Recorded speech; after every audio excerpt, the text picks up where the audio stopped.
Halo, semangat pagi. Kembali lagi bersama Beng Beng. Video kali ini masih seperti biasa di seputaran training ADT Volvo A40F.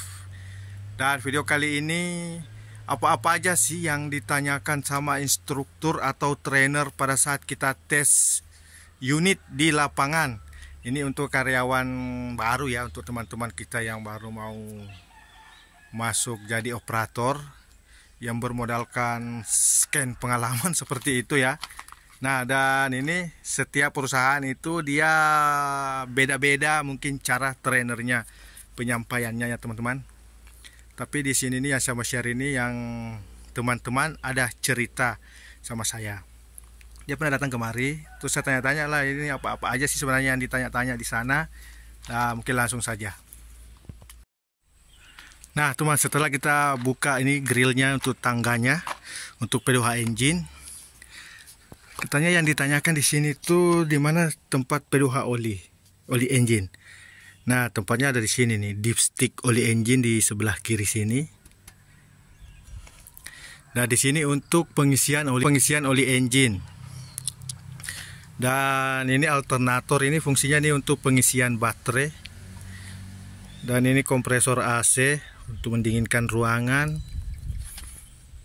Dan itu teman, ada yang sebelah kanan itu ada pipa yang spiral itu. Nah, dia bilangnya sih, ditanya itu apa, itu namanya itu pipa spiral. Saya juga tidak tahu namanya ya, tapi itu pipa spiral karena dia berbentuk spiral. Itu untuk pendingin angin dari kompresor. Jadi dinginin di situ, terus dia masuk ke tangki. Dan di atas sana itu adalah reservoir tank untuk air radiator. Dan dia juga ditanya yang putih-putih itu yang kayak filter itu apa. Nah itu adalah breather, namanya itu breather atau pernafasan. Biasanya di setiap tangki itu ada ya, tangki hidrolik yang tidak bertekanan, ada seperti itu. Dan di sebelah kanan sini radiator, fungsinya itu untuk mendinginkan coolant yang sirkulasi di dalam engine. Dan di sebelah kiri sini ada after cooler, itu untuk pendingin udara yang dari turbo, didinginin di situ supaya tambah padat, supaya dia masuk ke ruang bakar. Dan di situ juga ada evapnya AC, itu pendinginnya ya. Nah seperti itu dia teman, yang ditanya-tanya seperti itu. Kalau turbo sih katanya kemarin itu dia tidak ditanya. Kalau turbo itu kan untuk menambah tenaga dia ya, menambah power, supaya angin masuk ke ruang bakar itu lebih padat. Dan di situ seperti biasa ya, video-video sebelumnya itu yang ada fuel filter sama water separator. Yang ada plastiknya itu water separator untuk pemisah air yang ada di fuel. Dan katanya itu orang itu P2H itu harus dimulai dari sebelah kanan. Dari sebelah kanan kalau kita dari depan.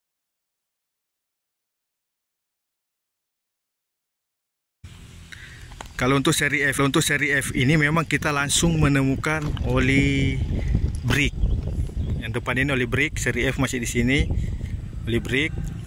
Dan di belakangnya sini ada oli hidrolik, lambangnya. Nah jangan lupa untuk penghitungan tire, seperti kiri depan nomor 1, kanan nomor 2. Dan ini juga ditanyakan katanya teman. Ini namanya, ini dia Arctic. Arcticnya, steering Arctic. Kalau biasanya saya kan nyebutnya kan di silinder steering. Nah kalau di sana katanya itu dia ini Arctic. Kenapa ADT ini memang dibilang ada articulate? Karena dia patah pinggang di sini teman. Untuk berbeloknya itu dia di pinggangnya sini. Walaupun kalau dilihat sekilas ini kayak di lehernya ya. Ini patah pinggangnya di sini, makanya dia dibilang articulate.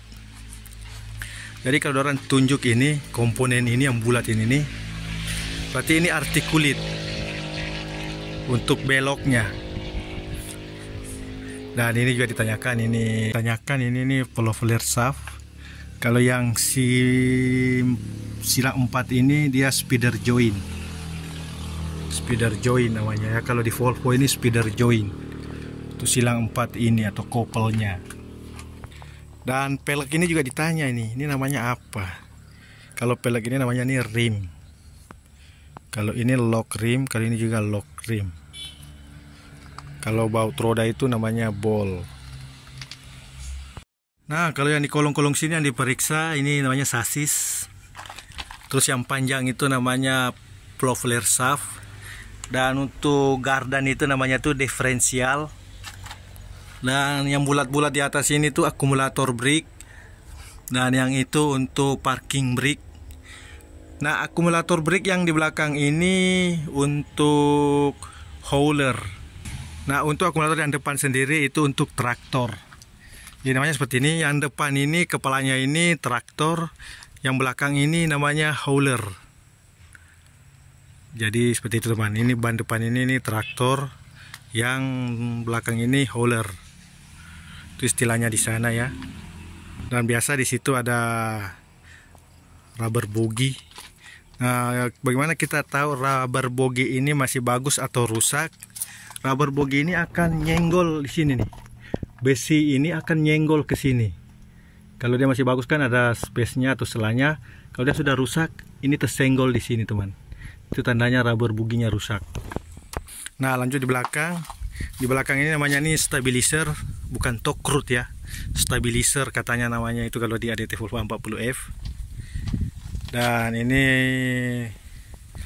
rubber spring. Rubber spring ini ada 4, kiri 2, kanan 2. Nah, untuk mengetahui rusaknya itu dia putus. Dan di dalam sini ada rantai besar. Jadi untuk mengetahuinya kalau putus, kalau untuk ngecek yang depan, ini kita naikkan di ganjalan, digundukan supaya dia tinggi, supaya yang depan itu tergantung. Kalau dia tergantung sampai dia terpisah antara ini sama ini, berarti dia putus. Kalau dia masih bagus, dia akan tetap tergantung, dia tidak turun ya. Nah, pada saat teman-teman mau naik di kabin seperti ini, apa yang harus diperhatikan? Yang jelasnya teman-teman akan perhatikan di selektornya situ ya, di giginya. Nah, setelah teman-teman duduk, apa yang teman-teman harus lakukan? Ya, yang jelasnya teman-teman akan setel setir, setel jok, bisa di maju mundur, belakang, bisa dinaikkan kalau kurang tinggi. Nah, untuk menaikkan joknya supaya dia tambah tinggi atau empuk, sini ditekan.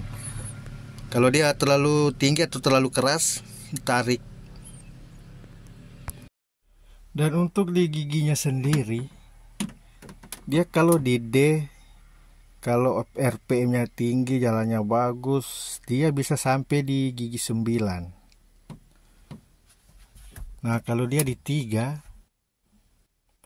dia cuma batas ketinggian gigi di gigi 3. Dia cuma bisa turun di 2, di 1. Terus dia bisa naik di 2, bisa naik di 3. Tapi dia tidak bisa ke 4. Karena kalau dia bisa di 4, untuk apa ada manual ini? Nah, di gigi 2. Gigi 2 ini cuma batas tinggi giginya di gigi 2. Tapi dia bisa turun di gigi 1. Kalau di gigi 1, ya mentok di gigi 1. Jadi jangan sudah teman-teman sudah di gigi 3, di monitor sini dia keluar gigi 5. Berarti kemungkinan besar itu transmisinya rusak atau selip. Mungkin dia mau dikalibrasi kah atau mau di overhaul, itu urusan di workshop ya. Tapi intinya seperti itu. Kalau sudah di gigi 3, paling tinggi gigi 3, dia tidak bisa lompat ke gigi 4, 5, 6 kecuali kalau transmisi rusak. Udah selip dia. Kecuali kalau teman-teman taruh di D, dia akan mengikuti RPM. Dan kalau jalannya rata atau turunan, kau taruh di sini, kau teman-teman injak gas tinggi, dia akan gigi 9 itu. Itu biasa tercapai di jalan-jalan hauling yang luas. Dan bisa dilihat teman, kalau di giginya di D, dia tidak mau hidup. Tapi kalau seri F ini, dia akan keluar seperti itu tadi. Gear selector tidak di posisi normal. Jadi teman-teman harus dinetralkan. Dan ada satu lagi teman. Kalau teman-teman muatannya batu bara atau material yang tidak lengket di vessel, supaya di akhir dam itu tidak bergetar kuat. Teman-teman bisa pencet nomor 3. Dia akan muncul seperti ini. Teman-teman bisa tindis ke bawah.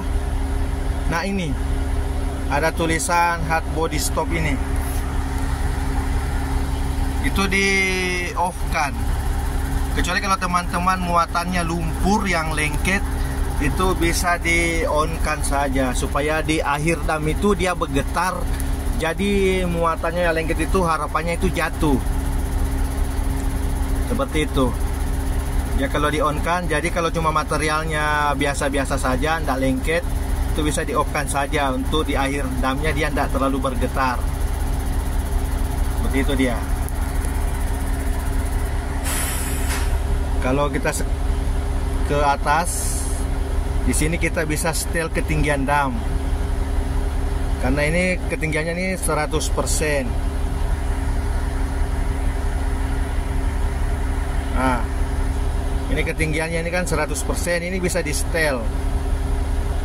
Dan yang ini tadi, supaya air langkah damnya itu ndak bergetar cetek, di off kan saja. Kalau materialnya tidak lengket. Kalau materialnya lengket, itu harus di on kan,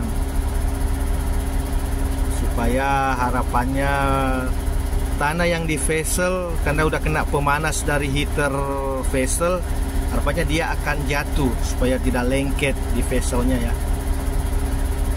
Nah, cukup digitukan, di off kan, lalu kita pencet skip, kita tes. Nah, untuk ngedam itu diangkat dulu damnya sedikit, begitu baru digas. Ya minimal di gasnya itu kalau baru-baru mau ngangkat itu ya di bawah-bawah 15 itulah. Karena dam semakin tinggi, semakin ringan dia bebannya ya, karena materialnya kan sudah banyak yang turun. Di angkatan pertama itu yang berat. Nah, tetap dia ada bergetar, tapi tidak terlalu keras dibanding kalau dia di on kan. Nah, seperti itu teman. Dan biasa ini LDB, loading dumping brake. Kalau teman-teman sudah menggunakan LDB, berarti tidak usah injak rem atau tidak usah pasang parking brake pada saat loading atau dumping. Cukup ini. Kenapa di sini harus digunakan pada saat di dampingan? Terkadang kasus itu pada saat kita damping longsor, dampingan itu longsor. Nah, biasa kalau operator sudah panik, dia sudah tidak sempat lagi mencet ini nih parking brake. Jadi makanya mungkin Volvo itu bikinkanlah LDB. Kalau LDB cukup kita masukkan giginya, dia akan rilis sendiri. Jadi untuk mempermudah operator, khusus di ADT Volvo.